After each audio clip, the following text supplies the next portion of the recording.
അപ്പോൾ പോണ്ടിച്ചേരിയുടെ ഭാഗമായ കാരയ്ക്കൽ കഴിഞ്ഞിട്ട് നമ്മൾ വീണ്ടും തമിഴ്നാട്ടിലോട്ട് പ്രവേശിച്ചിരിക്കുകയാണ്.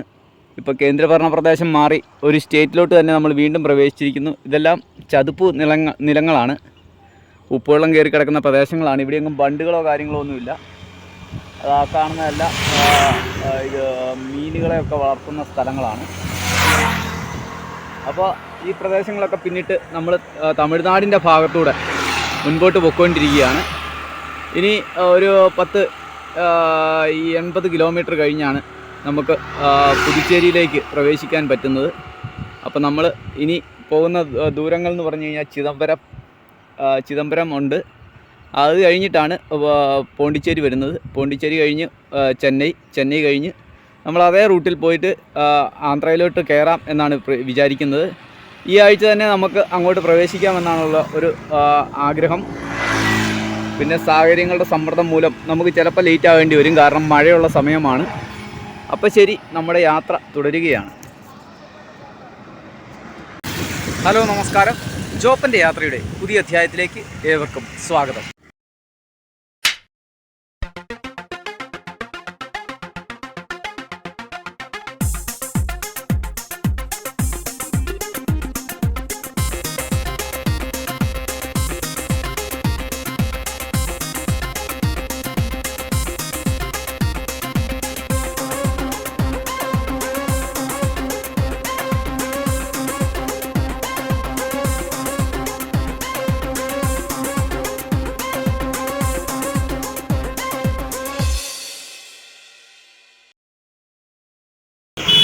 നമ്മളിപ്പോൾ ഉള്ളത് ചിദംബരത്താണ്.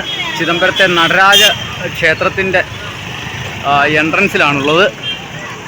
അപ്പോൾ ഇത് നമ്മൾ ആദ്യമായിട്ടാണ് ഒരു നടരാജ ക്ഷേത്രത്തിലേക്ക് വരുന്നത്.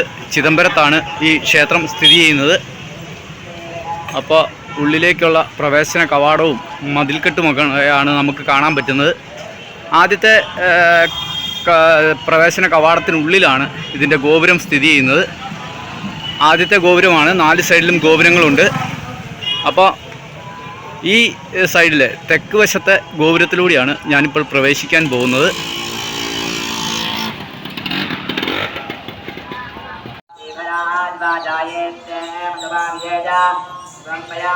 തെക്കേ ഗോപുരമാണ് ഈ കാണുന്നത്. അമ്പലത്തിനുള്ളിലോട്ടുള്ള പ്രവേശന കവാടം ഇവിടെയാണ്.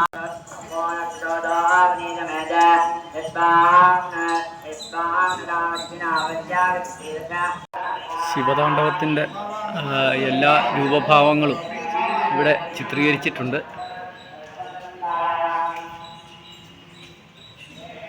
അതുപോലെ തന്നെ 2 സൈഡിലുമുണ്ട് കേട്ടോ ശിവതാണ്ഡവത്തിൻ്റെ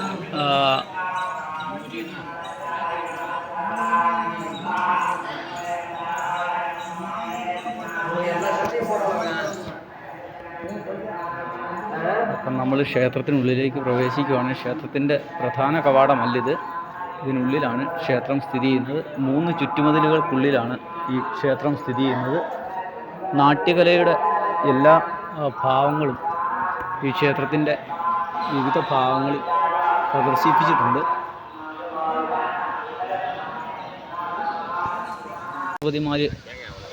ഗണപതിയുമായിട്ടിരിക്കുന്ന ഒരു പ്രതിഷ്ഠയാണ് ഇവിടെയുള്ളത്.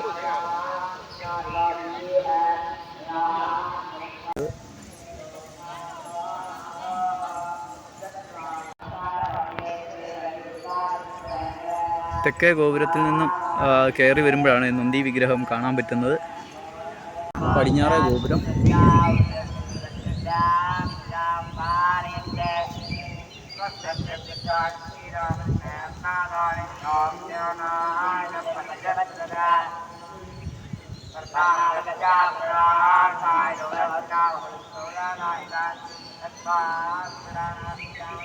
കാലത്തെ സത്രമായിട്ട് ഉപയോഗിച്ചിരുന്ന ആ ചുറ്റുമതിലിൻ്റെ ഭാഗമായിട്ടുള്ള ഭാഗം. ഇതാണ് ക്ഷേത്രത്തിൻ്റെ ചുറ്റുമതിൽ.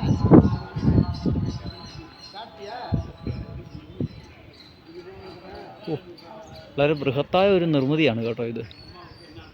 വിശ്വസിക്കാൻ പറ്റാത്ത ഒരു നിർമ്മിതിയാണ്. അത് ഒരു പ്രദേശം മുഴുവനുണ്ട് ക്ഷേത്രം. ഇത്രയും വലിയ ക്ഷേത്രമാണെന്ന് കരുതിയല്ല ഞാൻ ആ ഉള്ളിലേക്ക് വന്നത്. ഇതുണ്ടോ, നിറയെ കൽക്കെട്ടുകളും, പക്ഷേ എല്ലാം അടച്ചിട്ടിരിക്കുക കേട്ടോ. ആർക്കും പ്രവേശനമില്ല. ഇങ്ങനൊരു ഗുണമുണ്ട്. തമിഴ്നാട്ടിൽ ഏത് ക്ഷേത്രത്തിൽ വന്നാലും ഇങ്ങനെയൊരു ഗുണമുണ്ട്. നമ്മുടെ തഞ്ചാവൂർ മാത്രമേ ഉള്ളൂ ഓപ്പണിംഗ് ആയിട്ടുള്ളൊരു ഏരിയ ഉള്ളൂ. ചിലപ്പോൾ ഇവിടെയൊക്കെ അപകടം നിറഞ്ഞ സ്ഥലമായതുകൊണ്ടാവാം. പക്ഷേ ഈ കരിങ്കല്ലിൽ തീർത്ത ഗസീബോകൾ വളരെ മനോഹരമാണ് കേട്ടോ. പക്ഷേ ഈ ഇരുമ്പ് ചട്ടം കൊണ്ട് ഇത് പൂട്ടിയിട്ടിരിക്കുന്നതാണ് ഒരു മനോഹാരിത കുറയ്ക്കുന്നത്. അതാണ് വടക്കേ ഗോപുരം. എല്ലാ ഗോപുരങ്ങളും ഏകദേശം ഒരേ രീതിയിലാണ് നിർമ്മിച്ചിരിക്കുന്നത്. അപ്പോൾ നമ്മൾ ഈ സൈഡിലോട്ട് വന്നതാണ്. ഈ സൈഡിൽ വന്നാലും കുളത്തിലേക്ക് ഇറങ്ങാനുള്ളൊരു മാർഗവുമില്ല. ഇതാണ് ഇവിടുത്തെ അമ്പലത്തിലെ ഘോഷയാത്രയ്ക്ക് ഉപയോഗിക്കുന്ന രഥങ്ങളാണിത്.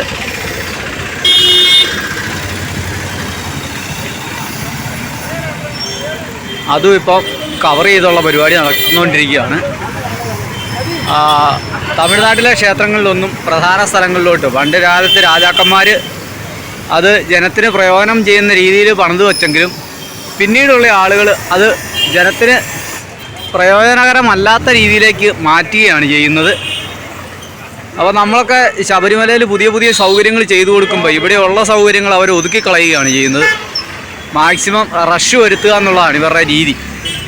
ഞാൻ പോയ പല ക്ഷേത്രങ്ങളിലും അങ്ങനെ തന്നെയായിരുന്നു. അതുകൊണ്ടാണ് അതിൻ്റെ ഒന്ന് വീഡിയോ എടുക്കാഞ്ഞത്. ശബരിമല പോലുള്ള സ്ഥലങ്ങളിലും നമ്മുടെ കേരളത്തിലെ ക്ഷേത്രങ്ങളിലൊക്കെ നമ്മൾ മാക്സിമം സൗകര്യങ്ങൾ ചെയ്തു കൊടുക്കുകയാണ് ചെയ്യുന്നത് ആൾക്കാർ വരുമ്പോൾ. ഇവിടെ അങ്ങനെയല്ല. ഉള്ള സൗകര്യങ്ങൾ ചുരുക്കി അത് ആർക്കും കാണാൻ പറ്റാത്ത പരുവത്തിൽ അല്ലെങ്കിൽ ആർക്കും പ്രയോജനമല്ലാത്ത രീതിയിലേക്ക് മാറ്റുന്ന ഒരു രീതിയാണ് തമിഴ്നാട്ടിൽ നമ്മൾ പൊതുവെ കണ്ടുവരുന്നത്. ഞാനിപ്പോൾ തമിഴ്നാടിനെ കുറേ കുറ്റം പറയുന്നത് നിങ്ങൾ കേട്ടിരിക്കും. പക്ഷെ മറ്റൊന്നുമല്ല, നമ്മൾ അവർക്ക് വേണ്ടി കേരളത്തിൽ ദേവസ്വം ബോർഡും കാര്യങ്ങളുമൊക്കെ വരുന്ന ആളുകൾക്ക് വേണ്ടി ചെയ്തു കൊടുക്കുന്നത് കാണുമ്പോൾ നമുക്ക് ചെറിയൊരു ഇത് ഉണ്ടാവും. അതാണ് കാരണം. നമ്മൾ പോയപ്പോൾ ഒരുപാട് ഫോറിനേഴ്സ് ടൂറിസ്റ്റുകൾ വരുന്നത് നമ്മൾ കണ്ടിരുന്നു, അവിടുത്തെ സ്ഥലങ്ങൾ കാണാനും മറ്റുമായിട്ട്. അത് മറ്റൊന്നും കൊണ്ടല്ല, അവിടുത്തെ വൃത്തിയും ആ ഒരു വലിയ സ്മെല്ലോ കാര്യങ്ങളോ ഒന്നും ഇല്ലാത്ത ഒരു ഏരിയയാണ്. ഇങ്ങനത്തെ പ്രദേശങ്ങളെല്ലാം അവർ വളരെ വൃത്തിയായിട്ടാണ് സൂക്ഷിക്കുന്നത്. പക്ഷേ ഞാനിവിടെ വന്നതിന് ശേഷം തമിഴ്നാട്ടിലിപ്പം രാമേശ്വരത്താണേലും പല സ്ഥലങ്ങളിലും ഊട്ടിയിലാണേലും എവിടെയാണേലും പോയെങ്കിലും അവിടെയെങ്ങും ഞാൻ ഫോറിനേഴ്സിനെ കണ്ടില്ല. ഫോറിനേഴ്സിനെ കണ്ടില്ല എന്ന് മാത്രമല്ല, ടാക്സിക്കാരോടൊക്കെ ചോദിച്ചപ്പോൾ അങ്ങനെ ഇവിടെ ആരും വരാറില്ല. കൂടിപ്പോയ ഒരു കന്യാകുമാരിക്ക് ആൾക്കാർ വരും, എന്നാലും അവിടെ റഷായതുകൊണ്ട് റഷായിട്ടുള്ള ഏരിയയിലൊന്നും ആരും വരാറില്ലെന്നാണ് പറഞ്ഞത്. റഷല്ല പ്രധാന കാരണം എന്ന് എനിക്കറിയാം. കാരണം ഇവിടുത്തെ വൃത്തിക്കുറവാണ്. സ്മെല്ലടിച്ചിട്ട് നടക്കാൻ മേലാത്ത സ്ഥലങ്ങളാണ്. രാവിലെ തന്നെ മൊത്തം വൃത്തികേടാക്കുന്ന ഒരു രീതി. പക്ഷേ കർണാടകത്തിലും തമിഴ്നാട്ടിലും മാത്രം സഞ്ചരിച്ചപ്പോൾ തന്നെ നമുക്ക് മനസ്സിലായത് കർണാടകത്തിൽ വൃത്തിയുണ്ടെങ്കിൽ അത് എന്നും സംരക്ഷിക്കുന്നുണ്ട്. ഇവിടെ അങ്ങനെയല്ല. മെയിൻ ഏരിയയിൽ നിന്ന് എടുത്തിട്ട് ഹൈവേയുടെ സൈഡിൽ കൊണ്ടുപോയി തട്ടുക എന്നുള്ളൊരു രീതിയാണ്. അത് വളരെ വിചിത്രമായൊരു രീതിയാണ്. ഉള്ളിലെ നാട്ടിൽ നിന്ന് സാധനം എടുക്കും, ഉൾഗ്രാമങ്ങളിൽ നിന്നും അത് നേരെ കൊണ്ടുവന്ന് ഹൈവേയിൽ തള്ളിക്കൊടുക്കും, ഹൈവേയുടെ സൈഡിൽ. ഇത് തന്നെ പരിപാടി. കേരളത്തിലെ ചില വ്ളോഗേഴ്സുണ്ട്, അവർ വലിയ ഹോട്ടലുകളിലൊക്കെ താമസിച്ചതിന് ശേഷം വെളിയിലിറങ്ങി നല്ല ക്ലിയറായിട്ടുള്ള സിറ്റിയുടെ ഏരിയയിലൂടെ സഞ്ചരിച്ച് അവിടുത്തെ കാഴ്ചകൾ പകർത്തിയിട്ട് ഇവിടെ ഭയങ്കര മഹാത്മ്യമുള്ള സ്ഥലങ്ങളാണെന്ന് പറയുന്നതാണ്. ഞാൻ ഒരുപാട് വീഡിയോ എടുക്കാത്തതിന് കാരണം വളരെ വൃത്തിഹീനമായി കിടക്കുന്ന പ്രദേശങ്ങളിലൂടെ യാത്ര ചെയ്യുമ്പോൾ നമ്മൾ ആ വീഡിയോ എടുക്കാൻ താല്പര്യപ്പെടാറില്ല. അതുകൊണ്ടാണ് ആ കാഴ്ചകളൊക്കെ മറ്റുള്ളവരെ കാണിക്കാൻ എനിക്ക് താല്പര്യമില്ലാത്തതുകൊണ്ടാണ് അങ്ങനത്തെ വീഡിയോകൾ എടുക്കാത്തത്. നമ്മൾ കാണുന്നതാണ്. ഞാൻ മുമ്പ് പറഞ്ഞിട്ടുണ്ട്, തമിഴ്നാട്ടിൽ ഈ വഴി സൈഡിൽ മലമൂത്ര വിസർജനം ചെയ്യുന്നത് എന്തൊരു കഷ്ടമാണെന്നറിയോ. ഓരോ ഗ്രാമങ്ങളിലൊക്കെ രാവിലെ ആൾക്കാർക്ക് ഒരു നാണോ മാനോ ഇല്ല, സ്ത്രീയെന്നോ പുരുഷനോ എന്നൊന്നില്ല. ആ പാടത്തിൻ്റെ സൈഡിൽ, ഹൈവേ ആണ് സൈഡിൽ, അതിൻ്റെ സൈഡിൽ നിരന്നങ്ങിരിക്കുക എന്നുള്ളത് രാവിലെ. അതും വെളുപ്പിനെയൊക്കെ പോയാൽ ആരും കാണില്ലെന്ന് വെക്കാം. ഇത് എഴുന്നേറ്റ് വരുന്നത് 6:30-6:45 എന്നിട്ട് നേരെ പോവുകയാണ് ഒരു കുപ്പി വെള്ളം എടുത്തുകൊണ്ട്. അല്ലെങ്കിൽ വെള്ളം ഇല്ലെങ്കിൽ ആ പാടത്തിൻ്റെ സൈഡിലെ വെള്ളം ഉണ്ടോന്ന് തപ്പും. ആ ഏരിയയിൽ പോയിരുന്ന് ആ സൈഡിൽ കാര്യം സാധിച്ചിട്ട് പോകുന്ന ഒരു രീതിയാണ്. വളരെ വൃത്തിഹീനമായ പ്രാചീനമായ ഒരു രീതി. ഇവരുടെ ഭാഷ പോലെ തന്നെ, പ്രാചീന ഭാഷ പോലെ തന്നെ അവരുടെ പ്രാചീന രീതികളും അവർ വിട്ടിട്ടില്ല. അതാണിപ്പോൾ നമ്മൾ കാണുന്നത്. അപ്പോൾ അങ്ങനത്തെ വീഡിയോസ് എനിക്ക് പകർത്തണം, പലപ്പോഴും ഞാൻ ഓർത്ത് ഇതൊന്ന് പകർത്തി ഇട്ടാലോ എന്ന്. കാരണം അവർ കാണിക്കില്ല, കാരണം ഞാൻ ഹൈവേയുടെ മുകളിൽ കൂടിയാണ് പോകുന്നത്. പക്ഷേ പിന്നെ ഓർത്ത് വേണ്ട എന്ന്. അപ്പോൾ പ്രാചീനമായ ഭാഷയെ പുകഴ്ത്തുന്നവർ തന്നെ പ്രാചീനമായ രീതികൾ ഇതുവരെ വിട്ടിട്ടില്ല എന്നുള്ളതാണ് അതിൻ്റെ പ്രധാന കാരണം. പിന്നെ ധാരാളം സ്ഥലമുള്ളതുകൊണ്ടും വിദ്യാഭ്യാസം കുറവുള്ളതായതുകൊണ്ടും കൃഷി രീതിയിലേക്ക് അവർ മാറുന്നു എന്ന് മാത്രമേ ഉള്ളൂ. അപ്പോൾ ആ കാഴ്ചകളൊക്കെയാണ് നമ്മൾ വഴിയിൽ കണ്ടുകൊണ്ടിരിക്കുന്നത്. ഗ്രാമങ്ങളിലൂടെ പോയാലാണ് അത്തരം കാഴ്ചകൾ കാണാൻ പറ്റുക. പക്ഷേ ടൗണുകളിലോട്ട് വന്നു കഴിഞ്ഞാൽ കച്ചവട സ്ഥാപനങ്ങളും അതിനോടനുബന്ധിച്ചുള്ള കാര്യങ്ങളും മാത്രമേ ഉള്ളൂ. എന്നാലും അതും പഴയ രീതിയിൽ തന്നെയാണ് ഇപ്പോഴും കിടക്കുന്നത്. ഇതുണ്ടോ, അതിൻ്റെ ഉദാഹരണങ്ങൾ വേണ്ടി കിടക്കുന്നു.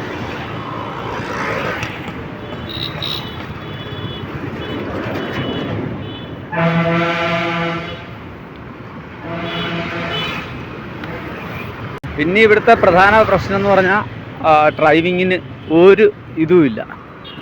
ലൈസൻസ് ഉണ്ടോ ലൈസൻസ് ഇല്ലയോ. ചെറിയ സ്കൂട്ടറുകളും ബൈക്കുകളും ഒക്കെ 10-12 വയസ്സുള്ള പിള്ളേർ ഓടിച്ചുകൊണ്ട് പോകുന്നു. അതും നോർമൽ സ്പീഡിലാണെങ്കിൽ കുഴപ്പമില്ല. നമ്മുടെ നാട്ടിലാണെങ്കിൽ എപ്പം എടുത്ത് അപ്പനെ മകനെ എടുത്ത് അകത്തിട്ടെന്ന് ചോദിച്ചാൽ മതി.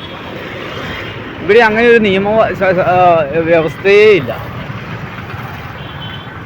ആർക്കും എന്തുമാകാം. പിന്നെ കുറച്ചൊക്കെ ജീവിക്കാനാണെന്ന് വെക്കാം, അത് ഗ്രാമങ്ങളിലൊക്കെ. ഇതുപോലുള്ള പട്ടണങ്ങളുടെ നടുവിലൂടെ ഇതുപോലത്തെ അഭ്യാസം കാണിച്ചാൽ എന്ത് ചെയ്യും? മനോഹരമായ കാഴ്ചകളിലൂടെയാണ് നമ്മൾ പോകുന്നത്. ആടുകളും പശുക്കളും ഒക്കെ ആയിട്ട് നടക്കുന്നു. ഏതുകൊണ്ട് ഒരു പശുക്കുട്ടി പാല് കുടിക്കുന്നു. അപ്പോൾ അത് ഒരുപാട് പശുക്കളും പശുക്കുട്ടികളും ആട്ടിൻകുട്ടികളും ഒക്കെ ഉണ്ട്. അതുകൊണ്ട് ഇതൊരു അമ്പലത്തിൻ്റെ സ്ഥലമാണ്. ഇവിടുത്തെ അമ്പലങ്ങളൊക്കെ തുറന്നു കിടക്കുന്നതാണ്. എവിടെ വേണേലും എപ്പോൾ വേണേലും ആൾക്കാർക്ക് പോയിരുന്ന് സംസാരിക്കുവോ കിടന്നുറങ്ങുകയോ ഒക്കെ ചെയ്യാം. ആരും ഒന്നും പറയില്ല. ഇതൊക്കെ നാട്ടാമ അതായത് ഗ്രാമവാസികളുടെ ഈ നാട്ടാമകൾ അവരുടെ ഗ്രാമത്തിൻ്റെ അമ്പലമാണ്.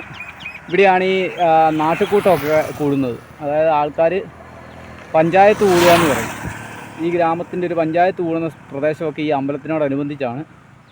അപ്പോൾ ശരി, ഇതാ കൃഷിസ്ഥലങ്ങളൊക്കെ കാണാം. പക്ഷേ കൃഷികളൊന്നും ഉള്ള സമയമല്ല ഇപ്പോൾ. അപ്പോൾ ഈ കാഴ്ചകളൊക്കെ കണ്ട് പശുക്കൂട്ടത്തെയൊക്കെ കണ്ട് നമ്മൾ പതിയെ യാത്ര തിരിക്കുകയാണ് മുൻപോട്ട് പിച്ചാവരത്തേക്ക്. പുതുമഴ പ്രതീക്ഷിച്ച് കിടക്കുന്ന ഒരു നെൽപ്പാടത്താണ് ഞാനുള്ളത്. ഇപ്പോൾ വയലിലെ പരിപാടിയെല്ലാം കഴിഞ്ഞു. ഇനിയിപ്പോൾ ഇതെല്ലാം ഒരുക്കിയിട്ട് ഇവിടെ കോട്ടൺ കൃഷികൾ തുടങ്ങാൻ പോകുന്ന പരുവത്തിലാണ് എല്ലായിടത്തും. അതുപോലെ തന്നെ ഇത് കണ്ടോ, അങ്ങ് അകലെയൊക്കെ ആടുകൾ മേഞ്ഞ് നടക്കുന്നതാണ്. ഇതെല്ലാം ആടിനെ വളർത്തുന്ന ഏരിയയാണ്. ആടുകൾ പശുക്കൾ ഒക്കെ കൂട്ടമായിട്ട് വളർത്തുന്ന ഏരിയയാണ്. അപ്പോൾ അങ്ങ് അകലെയാണ് അതൊക്കെ. അതാ ആട്ടുംകൂട്ടമൊക്കെ അങ്ങ് അകലെ കൂടെ പോകുന്നത് കാണാം. സൂം ചെയ്താലും കിട്ടിയല്ല. ഏകദേശം 1 കിലോമീറ്റർ അകലെയാണ്. 1/2 കിലോമീറ്ററിലും കാണും, 1 കിലോമീറ്റർ ഇല്ല. തള്ളു കൂടണ്ട. അപ്പോഴത്തെ നമ്മൾ നല്ലൊരു സ്ഥലത്ത് നിർത്തിയതാണ്. ഈ വണ്ടിയിലാണ് ആട് മേയ്ക്കുന്ന ആൾ വന്നത്. കുറച്ച് മുമ്പേ ഇവിടെ ഉണ്ടായിരുന്നു. അപ്പോഴത്തെ കുഞ്ഞി ഇവിടെ ഓരോന്നൊക്കെ മണത്ത് നടക്കുകയാണ്. കുഞ്ഞി വേണ്ടേ, അവളെ അഴിച്ചു വിട്ടിരിക്കുകയാണ്. അവളിങ്ങനെ അന്നേരത്തിനും അവളെന്നെ കളിപ്പിക്കും. ഇതെല്ലാം ഓരോ ചെറിയ നദികളാണ് കേട്ടോ. ഈ സൈഡിൽ കൂടെയുള്ള നദിയല്ല, കനാലുകളാണ്. അവിടെ മീൻ പിടിക്കുന്ന ആൾക്കാരെയൊക്കെ നമ്മൾ കണ്ടായിരുന്നു. കണ്ടോ, വളരെ മനോഹരമായൊരു സ്ഥലം. എന്നും പറയുന്ന മനോഹാരിതയല്ല ഇത്. പാടമൊക്കെ നെല്ലൊക്കെ വിളഞ്ഞ് കിടക്കുമ്പോൾ നല്ല രീതിയാണ്. ഇവിടെ പ്രധാനമായിട്ടും നിലക്കടലയാണ് കൂടുതലും കൃഷി ചെയ്യുന്നത്. നിലക്കടലയുണ്ട്, പരുത്തിയുണ്ട്. അപ്പോൾ വേനൽ കൂടുതലുള്ള സ്ഥലവും പിന്നെ ഉപ്പ് വെള്ളത്തിൻ്റെ സാന്നിധ്യമുള്ള സ്ഥലമായതുകൊണ്ട് ഇവർ കൂടുതലും പരുത്തി കൃഷിയാണ് അങ്ങനത്തെ സ്ഥലങ്ങളിൽ ചെയ്യുന്നത്. ചൂട് കൂടുതലുള്ള സ്ഥലങ്ങളാണ് ഇതൊക്കെ. പിന്നെ വേനൽ മഴ ഉണ്ടെന്ന് പറഞ്ഞാലും ചൂടിന് വ്യത്യാസമൊന്നുമില്ല. ഇപ്പം തന്നെ 40 ഡിഗ്രി ചൂടുണ്ട്. നമ്മൾ ആ ഭാഗത്തേക്കാണ് പോകുന്നത്. ആ മസ്ജിദ് കാണുന്ന ഭാഗത്തേക്കാണ് നമ്മൾ പോകുന്നത്. ഇവിടുന്ന് ഒരു 8 കിലോമീറ്ററോടെ ഇനി യാത്ര ചെയ്താൽ അവിടെ ഒരു ടൂറിസ്റ്റ് സ്പോട്ടുണ്ട്. ചിദംബരത്തെ ഒരു പ്രത്യേക സ്ഥലമാണ്. ഈ റോഡ് വഴിയാണ്, ഒരു ചെറിയ റോഡാണ് കേട്ടോ. നമ്മുടെ കുട്ടനാട്ടിലൊക്കെ കാണുന്ന പോലെ ഉള്ളൊരു ചെറിയ റോഡ് വഴിയാണ് നമ്മൾ പൊയ്ക്കൊണ്ടിരിക്കുന്നത്. ഒരു ലോക്കൽ റോഡ്. നമ്മുടെ നാട്ടിലെ റോഡിനെ വെച്ച് നോക്കുമ്പോഴത്തേനും ഒരു സാധാരണ റോഡ് അത്രയേ ഉള്ളൂ. കഷ്ടി ഒരു ബസ് പോകും. അവിടെയാണ് ഈ അഡ്ജസ്റ്റ് ചെയ്ത് പോകുന്നത്. അപ്പോൾ നമ്മളെ യാത്ര ഇച്ചിരി ദുർഘടമാണ്. കാരണം 2 സൈഡും കാടൊക്കെ പിടിച്ച് കിടക്കുന്ന സ്ഥലങ്ങളാണ്. അവൾ മണത്ത് നടക്കുകയാണ്. ആരാണ്ടൊക്കെയോ ഇന്നലെ രാത്രി ഇതിലെ നടന്നതാണ്. അതിൻ്റെ മണവും പിടിച്ച് നടക്കുകയാണ്. ഇത് തൊട്ടപ്പുറത്ത് കനാലാണ്. അപ്പോൾ ശരി, നമ്മുടെ യാത്ര മുന്നോട്ട് പോവുകയാണ്. കുറച്ച് നേരം റെസ്റ്റ് ചെയ്ത് ചായയല്ല വെള്ളമൊക്കെ കുടിച്ച് ബിസ്ക്കറ്റൊക്കെ തിന്ന് നമ്മൾ പതിയെ യാത്ര തുടരുകയാണ്. ക്ഷീണം മാറാൻ വേണ്ടി നിർത്തിയതാണ്. പിന്നെ അവൾക്കൊന്ന് ഇറങ്ങി നടക്കണം, അത് നിർബന്ധമാണ്. അവൾ മടുത്ത് കഴിയുമ്പോൾ ഒരു ചെറിയ കരച്ചിൽ കരയും. അപ്പം നമുക്ക് മനസ്സിലാക്കിക്കൊള്ളുക അവൾക്ക് ഇറങ്ങാൻ സമയമായെന്ന്. കുഞ്ഞിയേ ഇനി വന്നേ, വിളിച്ചാൽ വിളിപ്പുറത്താണ്. അങ്ങനൊരു ഗുണമുണ്ട്. ഇപ്പോഴാണേലും ചെറുപ്പത്തിലാണേലും ഇത് തന്നെയാണ് അവസ്ഥ. വേണ്ട വണ്ടിയിലൊന്നും കയറണ്ട, ഇങ്ങ് പോര് ഓടി കളിച്ചിട്ട് വാ ഓടിയോ അയ്യോ ഇടുവാ കുഞ്ഞേ. ഇപ്പോഴാണ് ഒരു സന്തോഷമായ. എങ്ങോട്ടാ പോകുന്നത്? അങ്ങോട്ടൊന്നും പോകണ്ട, ഇഞ്ഞ് പോര്. അവളെല്ലായിടും സ്പോട്ട് ചെയ്യുന്ന പരിപാടിയാണ്. അപ്പോഴത്തേക്ക് നമ്മളെ സൈക്കിളൊക്കെ ഇവിടെ ഇരിപ്പുണ്ട്. നമ്മൾ ചെട്ടിനാടിന്ന് നമ്മൾ സൈക്കിളൊക്കെ നന്നാക്കിയതാണ്. അതിൻ്റെ ഒരു സുഖമുണ്ട് യാത്രയ്ക്ക്. ഇപ്പോൾ ഒച്ചയും പോളമൊന്നുമില്ല. പിന്നെ ഫ്രണ്ടിലെ ഷോക്ക് പോയിട്ടുണ്ട്, അത് ഒന്ന് സെറ്റ് ചെയ്യണം. ബാക്കി പണിയെല്ലാം തീർത്തു. നമ്മുടെ ഹാൻഡിൽ മാറിയപ്പോൾ തന്നെ നമുക്ക് റൈഡിങ് നല്ല സുഖമായി. നേരത്തെ ഷോർട്ട് ഹാൻഡിലായിരുന്നു, ഇപ്പോഴത്തെ വൈഡ് ഹാൻഡിൽ വെച്ച് വരണം. പിന്നെ നമ്മുടെ ഗിയർ സിസ്റ്റവും മാറി. ഗിയർ സിസ്റ്റം ഒറിജിനൽ സാധനമാണ് ഇട്ടിരിക്കുന്നത്. അതുകൊണ്ട് അതിൻ്റേതായ ഒരു ഗുണമുണ്ട്. ഇപ്പോൾ കുറച്ച് പണികളുണ്ട്, അതെല്ലാം പോകുന്ന വഴിയിൽ പതിയെ ചെയ്യാമെന്ന് വിചാരിക്കുന്നു. ഈ ടയർ ഒരു മദ്രാസ് വരെ അല്ലെങ്കിൽ പോണ്ടിച്ചേരി വരെ ഓടിക്കാം എന്നാണ് ഞാൻ വിചാരിക്കുന്നത്. പോണ്ടിച്ചേരി വരെ ഓടും, അല്ല നമ്മളങ്ങ് ഓടിക്കുമല്ലേ പോണ്ടിച്ചേരി വരെ. അവിടെ ആകുമ്പോഴത്തേനും ഇച്ചിരി വില കുറച്ച് കിട്ടുമെന്നാണ് പ്രതീക്ഷിക്കുന്നത്. അപ്പോൾ ശരി, യാത്ര തുടരുകയാണ്. ഇങ്ങനെയാണ് പാണ്ടക്കെട്ടെല്ലാം കിടക്കുന്നത് കേട്ടോ. ഇനിയിപ്പോൾ നമുക്ക് എവിടെയെങ്കിലും നല്ലൊരു സ്ഥലത്ത് ചെന്നിട്ട് വേണം, ഒരു 2 ദിവസം റെസ്റ്റ് ചെയ്യാൻ പറ്റുന്ന ഒരു സ്ഥലത്ത് ചെന്നിട്ട് വേണം എല്ലാം ഒന്ന് റീഅറേഞ്ച് ചെയ്യാൻ. കുറേ സാധനങ്ങൾ മാറ്റാനുണ്ട്, കൊടി മാറാനുണ്ട്. നമ്മുടെ ദേശീയ പതാക ഇച്ചിരി നൂലെല്ലാം പോയി, കാറ്റടിച്ചടിച്ച് സൈഡെല്ലാം പൊട്ടിപ്പോയി. അതുകൊണ്ട് അതൊന്ന് മാറണം. അതിനിപ്പോൾ പോണ്ടിച്ചേരി ചെല്ലുമ്പോഴത്തേനും അവിടെ മാറാൻ പറ്റുമെന്നാണ് തോന്നുന്നത്. പോണ്ടിച്ചേരിയുടെ ചെറിയൊരു ഭാഗത്തൂടെയാണ് നമ്മൾ യാത്ര ചെയ്തത്. പക്ഷേ അപ്പോൾ ശരി, നമ്മുടെ യാത്ര തുടരുകയാണ്.